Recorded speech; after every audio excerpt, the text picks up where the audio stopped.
Hello and welcome to this episode of the Elite Entrepreneur Show. My name is Luke Charlton, and of course I am the host of your show. And on this week's episode, it's all about how to hire coaches to grow your coaching company, you know, how we go about scaling your coaching company. So I'm really excited to bring on our guest in a few moments, who runs one of the top life coaching organizations in Australia, and he does come all the way from Australia at 5 a.m.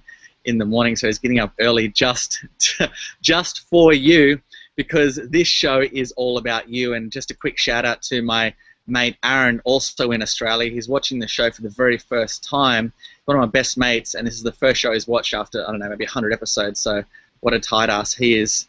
But thanks, mate, for watching anyway and tuning in.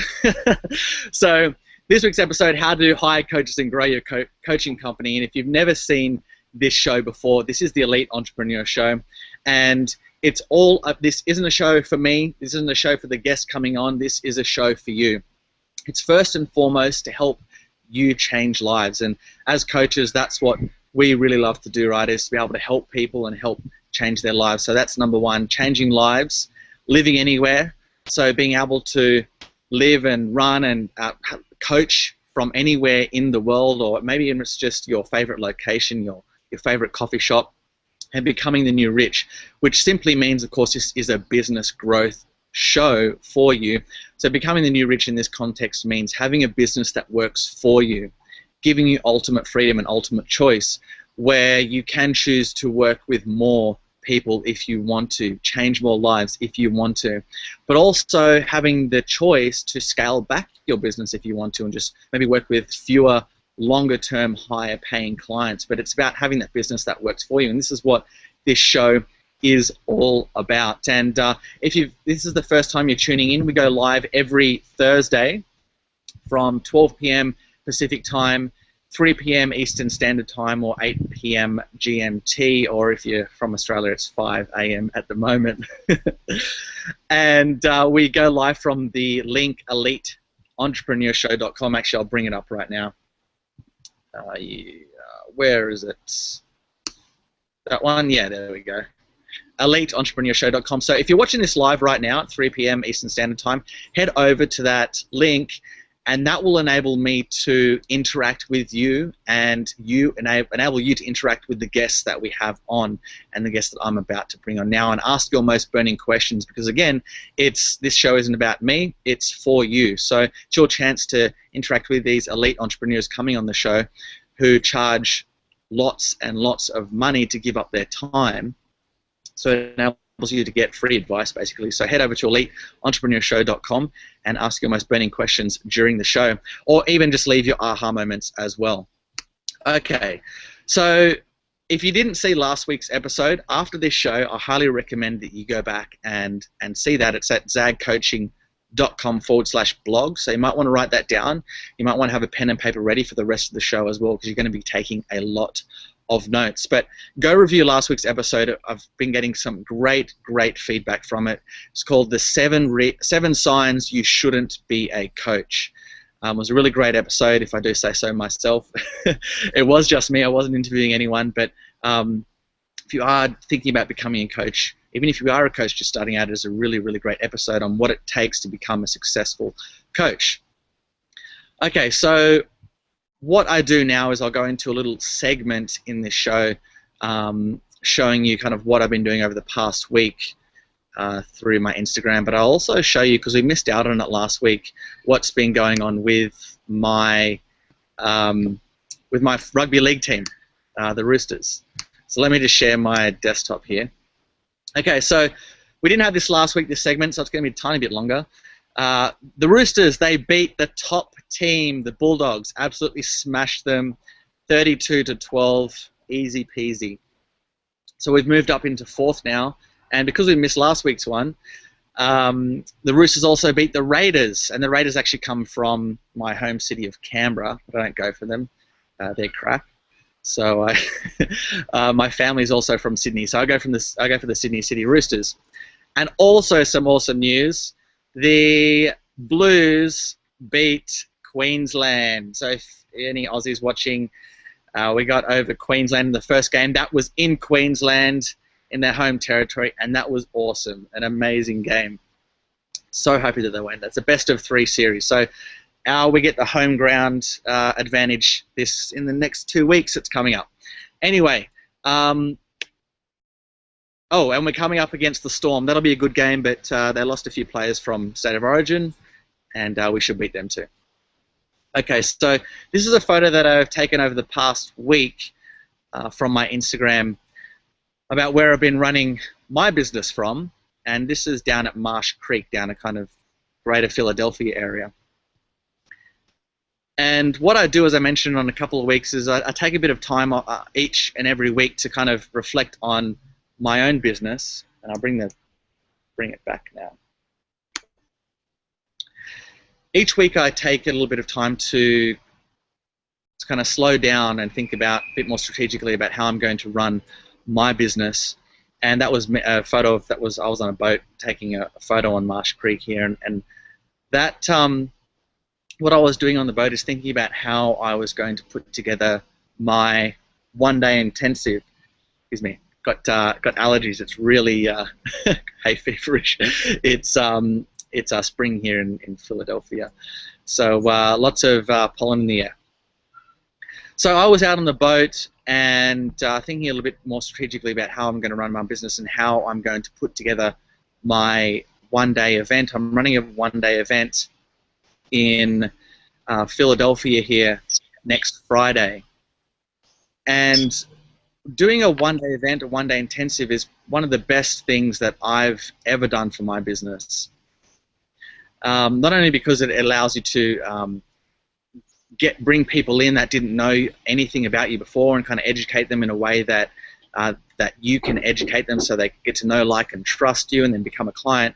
But the amazing thing about putting your own event together in your own one-day intensive is that it enables you to get so much clarity around what it is that you do, and so much clarity around your own processes, which then enables you to be able to teach much more effectively and in turn become much more effective as a coach yourself. So I highly recommend putting together your own one-day event, and I actually did a training on that a few weeks ago, putting together your own one-day event and why that's so beneficial for you and growing your business. But coming back to being able to teach your own material, and this is where I'm about to bring on our guest, because today's episode is about how to hire coaches to grow your coaching company. But within that comes around being able to teach these coaches your own material and making sure that it's clear and coherent and applicable so they can go out into the marketplace and become just as effective as you. So I'm really keen to kind of delve into that. So not only hiring coaches, but how you go about teaching their material, around putting your own curriculum together. So I'm really excited to bring on today's guest. He runs one of the top life coaching organizations in Australia, and I had his business partner on a few weeks ago, on the show 2 weeks ago actually, and that was another great episode. But this episode is about him and him scaling and growing his company and how he goes about doing that in today's market. So he's a coach with many years experience, and as I said, he runs one of the top life coaching organizations in Australia. So I'm really keen to bring him on. Jaemin Frazer. Jaemin Frazer, pleasure for you to be on the show, mate, and thanks for getting up at 5 o'clock in the morning. Okay, so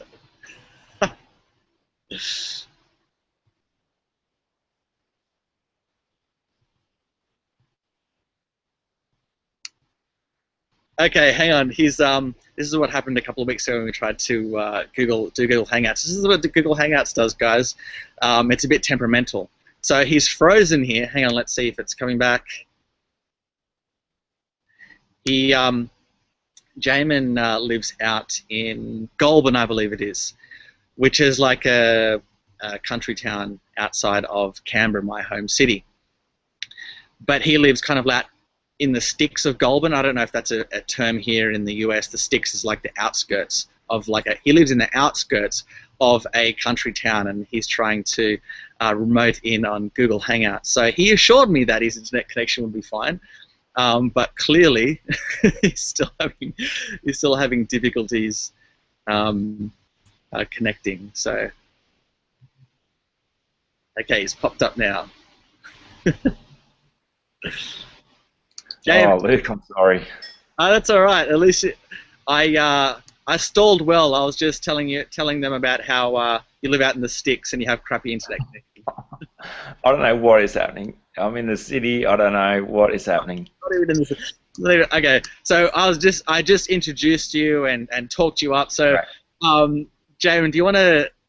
Can you let the people watching know a little bit about you? What led you to coaching and then running? How do you become to run one of the top coaching organisations in Australia? Cool. So my background was with working with churches. I'd been doing youth work, school chaplaincy.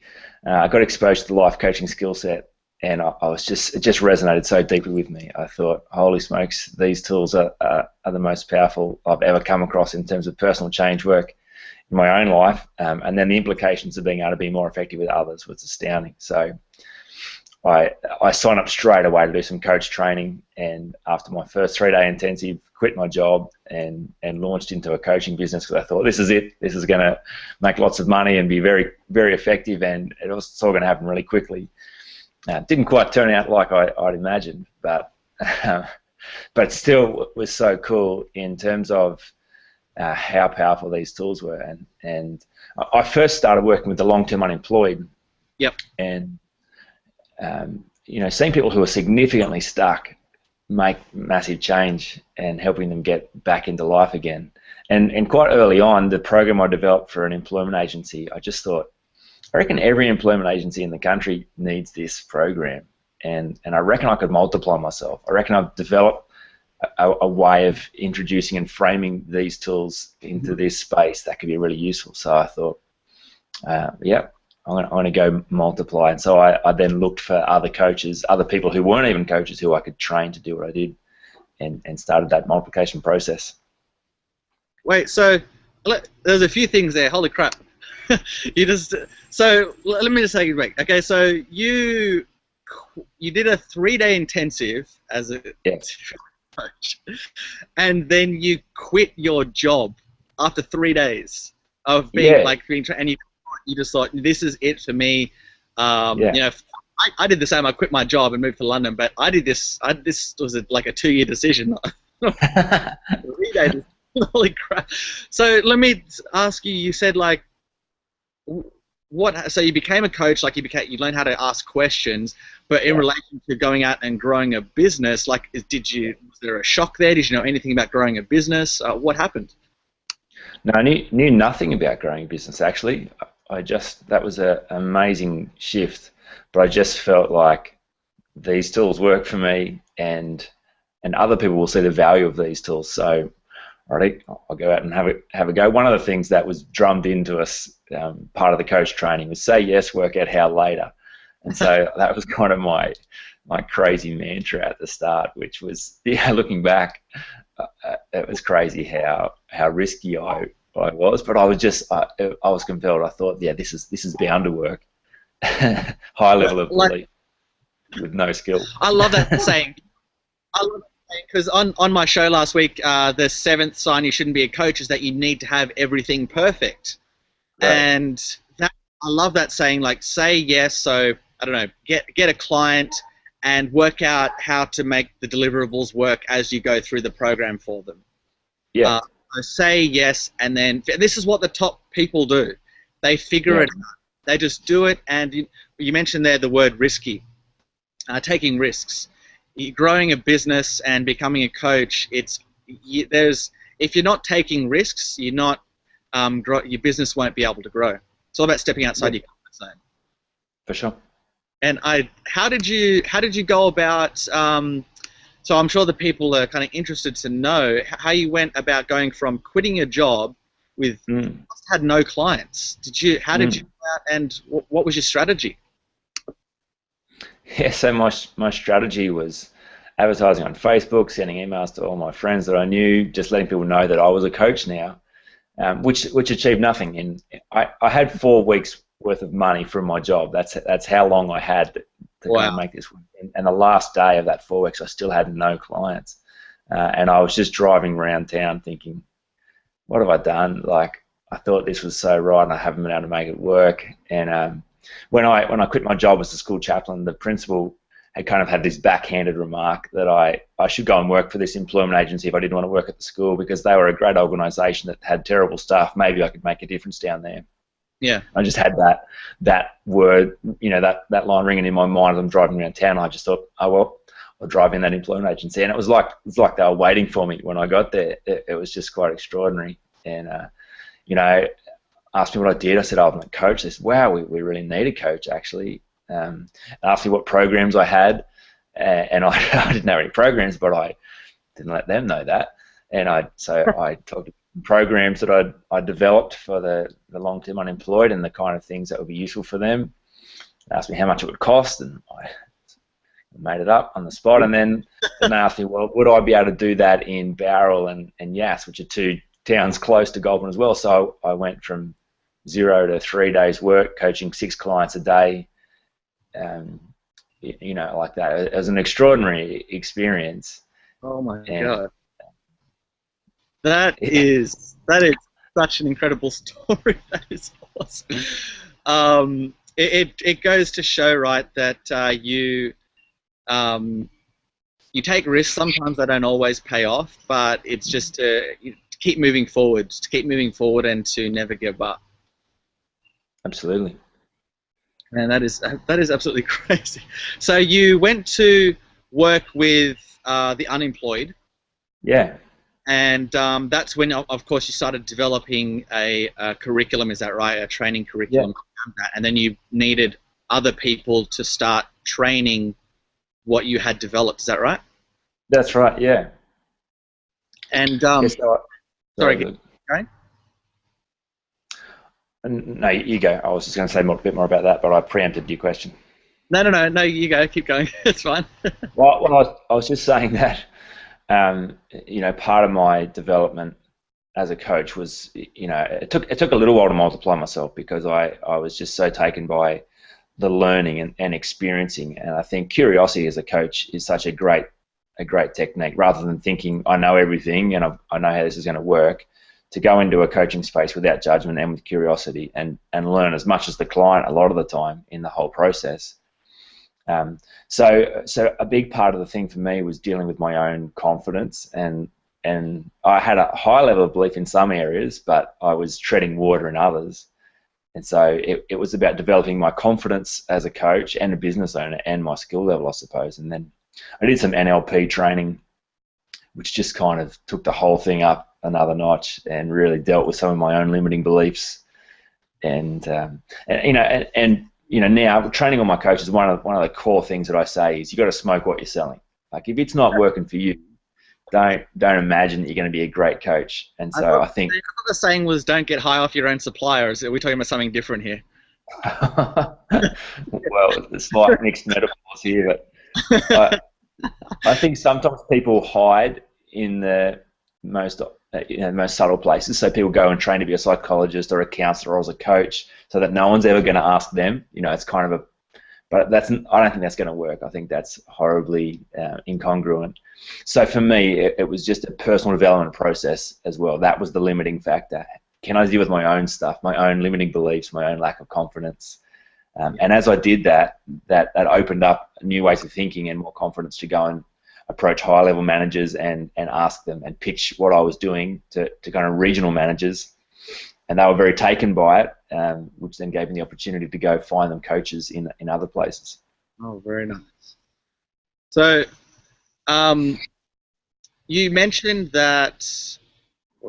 You mentioned that you did NLP and that took it to another level. And what I've noticed with coaches is when they try to grow their own business, is that one of the things that holds them back is that they don't have a coach themselves. Yeah, sure.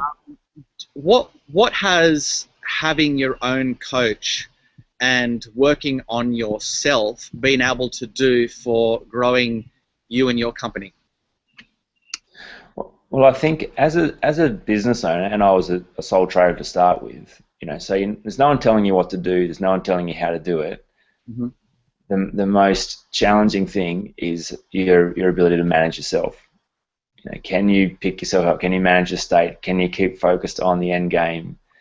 What if you have a bad day and it gets hard and clients don't come, or you have some experiences that don't go that well? What are you going to do tomorrow? Like, can you pick yourself back up from that and keep going and keep staying focused? So I think working on your own stuff becomes the most important thing, totally. And having key people in your world who are able to help you do that, because sometimes it's hard to see our own blind spots, and Yeah, having key resource people makes that possible. yeah. One of the things that enabled me to move forward so quickly is having those key people around you. Not only people that are well connected, but just with that similar mindset and that similar type of positivity as well. Yeah, great. Keep you moving forward. So you essentially went to. So this shows about hiring people to grow your coaching company. So you essentially went to the unemployed and pitched your program, and Yes. then you had to go out and essentially create the program and then have other people train it for you. So what I love about that, Jaemin, is one of the things I help coaches do is to help put together their own certification program so they can do the same. They can show how they can train other people to coach their intellectual property, if that makes sense. Yeah, sure. Own certification programs, but that word certification, like creating your own certification program, it's such a big stop word. It's such a big I'll think about that in like 5 years time when my business is a bit bigger. That was like, what I love about what you did. It was like the first thing that you did. You basically sold a certification and training program like right out of the gate. What I love about that is it shows that it comes back to your mantra, say yes and figure it out later. So for the coaches watching this, the moment, putting together your own certification program isn't a task that you don't have to have it all perfect and ready to go. You can sell the concept, sell the program, and deliver it week by week. Absolutely. I'm assuming that's how you delivered it. Is that right, Jaemin? Yeah, that was totally how I delivered it. When I got in front of all the regional managers for New South Wales for this certain employment agency and sold them the idea of having a coach dealing with the long-term unemployed, and they're all taken by the program, and all of them said, yeah, we need a coach. And I didn't have any coaches. So I kind of created this vacuum where holy smokes, now I need to find some great people who can actually deliver this. Yep. And so, sourced a whole bunch of people, told them this great opportunity, and told them that I had this training program that would enable them to do that. And again, it was just, okay, well, now I better create a training program because I've sold the end product, I've created this vacuum. Now I need to go develop it. And so, and the employment agency didn't know I didn't have any coaches, and the first people training didn't know they were the first people training. But it was just about starting somewhere and developing it as I go and learning as I go. So. And were you able to get results for the organisation? Yeah, absolutely. Yeah, it was really exciting. And isn't that in the end what it's all about? Isn't that why they're hiring results? And if you deliver that, then what's wrong with that? What I'm interested to know, Jaemin, you mentioned that you went out and sourced some great coaches to deliver the content. Yeah. The process of sourcing the content, how did you go about doing that? Yeah, so there were a few things that were very important for me in kind of finding the right people. I thought I can't take people from zero to hero in 12 weeks or however long I gave myself to train these people. So I'm going to need some people with some of the right stuff to start with. Mm-hmm. So some things I was looking for were I'm looking for attractive and compelling people. Now that might sound superficial, I'm not sure, but I said I want people who are already going after living a compelling life themselves. So they're already the kind of people who develop and grow their own stuff. I'm looking for people who ask great questions, who don't just kind of think, oh, that's just the way it is, that's the way it's always been, that's the way I was told and they were told me. People who kind of think, well, why does that happen? And who are really interested, and especially interested in human behaviour, understanding the nuance around why we do the things we do. So they're kind of geared towards that. Obviously, people who are great with others, so maybe people who've had background working in pastoral care or counselling or HR or things like that, that just have a really good feel with people. And I thought that's about all I really need. And from there, I reckon these tools, as I help them apply them to their own life, they'll get inside them, and then they'll be able to use them with others. That's exactly what I love. When you said, what was the two words? There was attractive. That's all I remember. Attractive, and the second one. Compelling. Pardon? Compelling. Compelling. What I love about that is attractive and compelling. This is something very similar that I teach my clients with when I'm helping them develop their own story to position themselves as an expert. The word I use though is allure. So it doesn't necessarily mean when you say attractive that they're like physically attractive, but you know, what is attractive about them? So exactly. What is their allure? So that's why, for me, my allure is that I'm young and that I kind of travel the world and work and have my coaching business running from anywhere in the world. Part of your allure, Jaemin, is that I know that you do marathons. You do triathlons, is that right? Yep. Yeah, triathlons. So that's marathons is my main thing. Marathons, that's right. So that's part of your allure, and that's part of what makes people attracted to you and compelling, and of course, so there's lots of different aspects to your allure, and I really love how you went about going and selecting these people. It's almost like you had a set of criteria, right? Like you have a vetting process. This is another thing that I teach my clients. Have a vetting process, so be very clear on who it is that you want to attract, and then people that don't fall within that, it's kind of like you disqualify them, and only those that fit in within that criteria, that's the people that you want to help grow your company. And I'm thinking, Jaemin, like I mentioned at the start that you run one of the top life coaching organizations in Australia, and what has enabled you to deliver such high quality training courses is your ability to attract and choose the right type of people to deliver your training. Is that correct? Yeah, it's all about the quality of the people. The moment I compromise quality, then the whole process dilutes.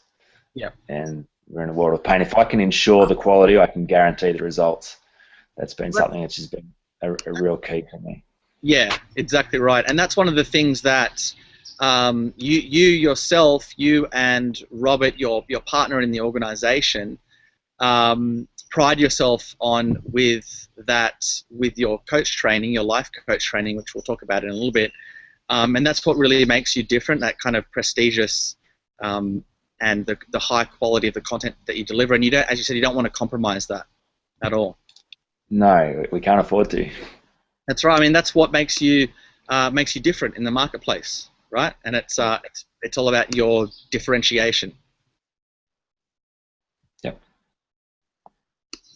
So you started training people in your curriculum, and that started going well. So I know from us talking for a while now that you have kind of branched out from just this unemployed area, and now you've moved on to other areas as well. And so tell me about, was it kind of like a snowball effect for you in that, once you started getting a reputation here with the unemployed training program, then that attracted other people to you, or did you still have to go out into the marketplace? A bit of both. Definitely success attracts success. So when people see things working, that becomes attractive in itself. But yeah, we definitely still had to go out looking for key people as well. so the life coaching and employment agencies was definitely our foundation, and where we cut our teeth and learned a whole bunch of stuff about both coaching and hiring the right people and making sure we had a system that worked. And that's enabled us to leverage us to some other exciting spheres. So now working in high schools, got coaching programs for year 11 and 12, which is so cool because they're at a crucial stage of life, and they're having key moments of discovery. Who are they? How does life work? What are they going to do with life? And so the coaching conversations and the coaching tools are the key ones they need to be having at that stage in life. So it's great to be able to run programs like that for schools, but really excitingly working with Army at the moment. So working with soldiers who are struggling to get back into work. So they've been injured, or they've suffered some kind of trauma, or anxiety, or something that's debilitated them and stopped them performing at their peak. So that's been an amazing thing, and that's all come out of starting somewhere, developing our product, growing our ability, growing our confidence, and then pitching at more and more spaces. So that's so cool. I love the idea of also working with not only the veterans coming back in the Army, but the young kids as well. That's one of my passions, Jaemin, is being able to work with young kids and help them kind of find what it is that they are passionate about. And I'm going to put my headphones on because someone's just started up a leaf blower, I think.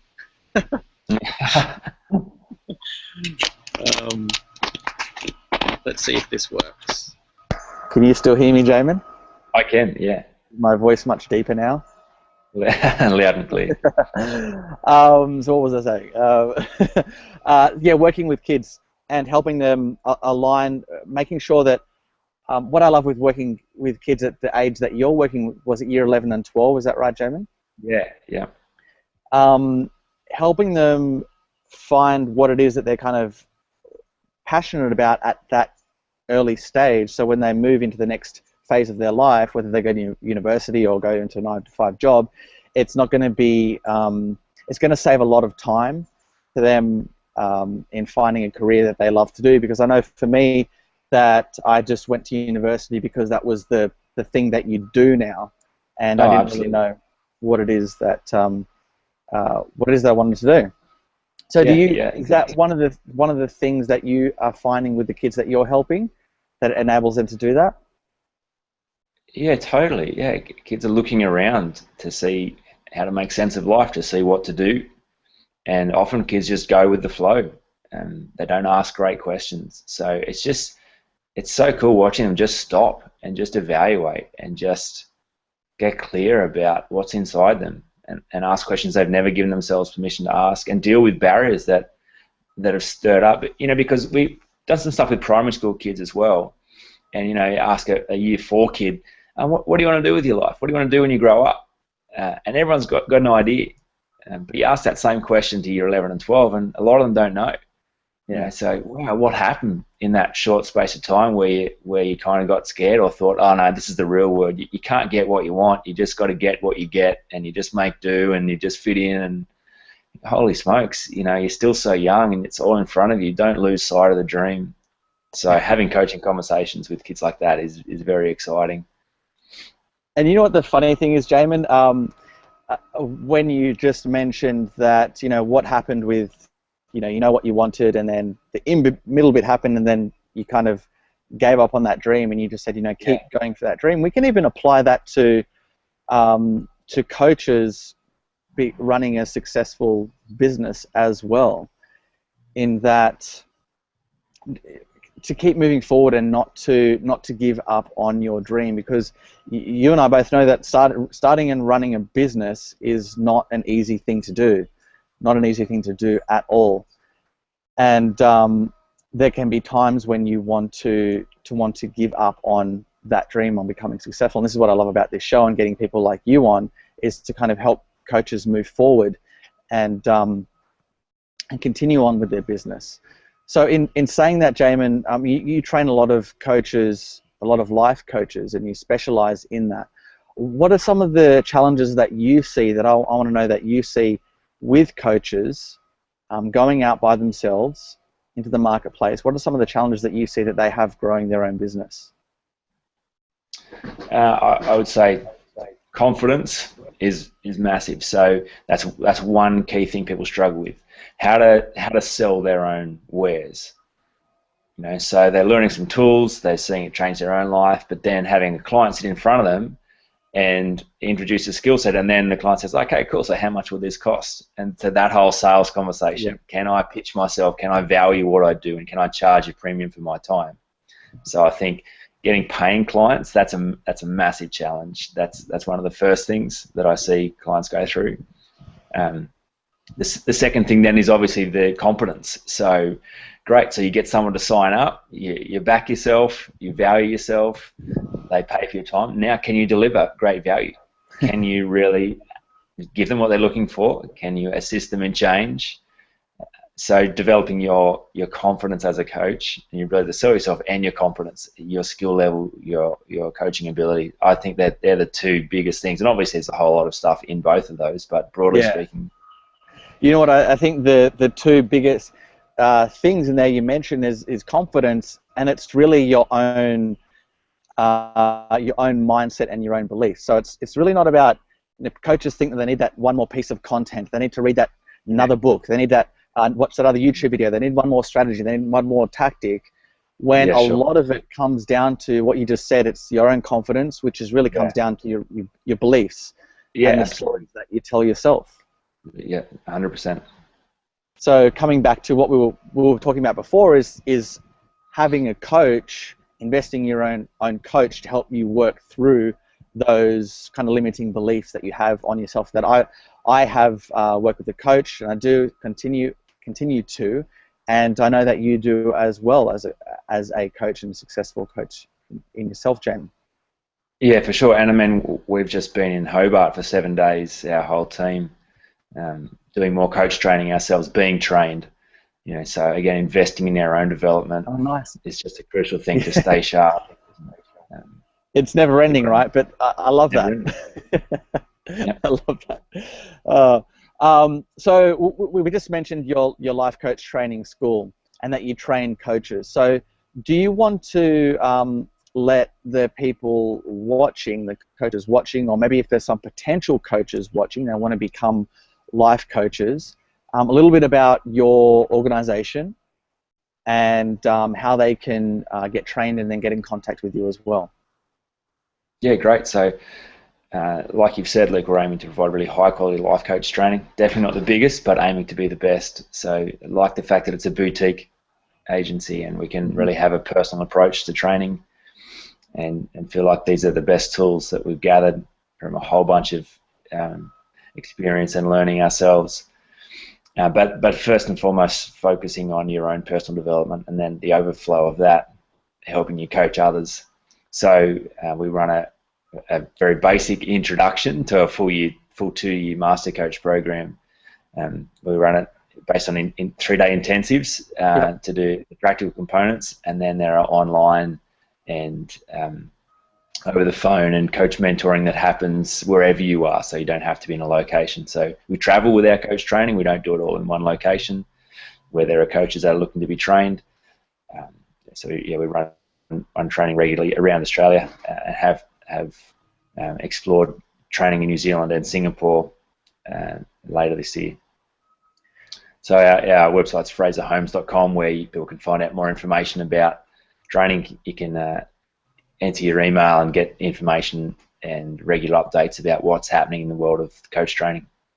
Awesome. And what I love about your program, Jaemin, compared to what I've seen else out there in the marketplace, is that yours sounds quite in depth. And you really train your coaches really well. Is that right?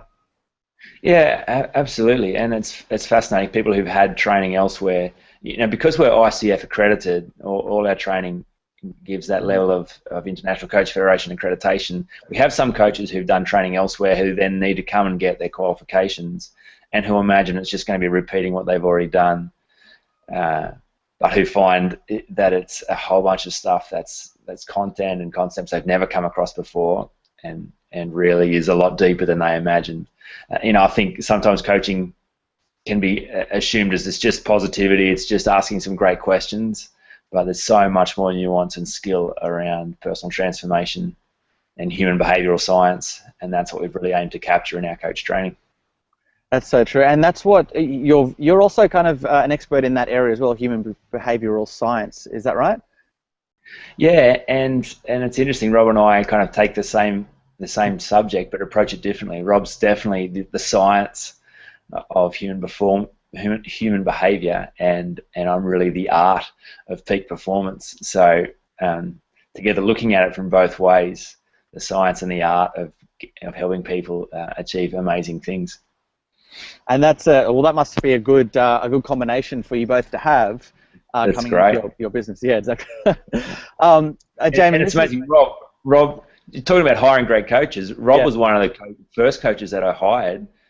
He'd had a whole bunch of experience coaching elsewhere, but hadn't cracked the employment agency industry, and so he came and worked for me, which I think was incredible. You cracked it in a month.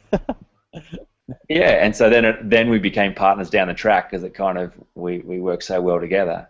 But he was one of the first coaches.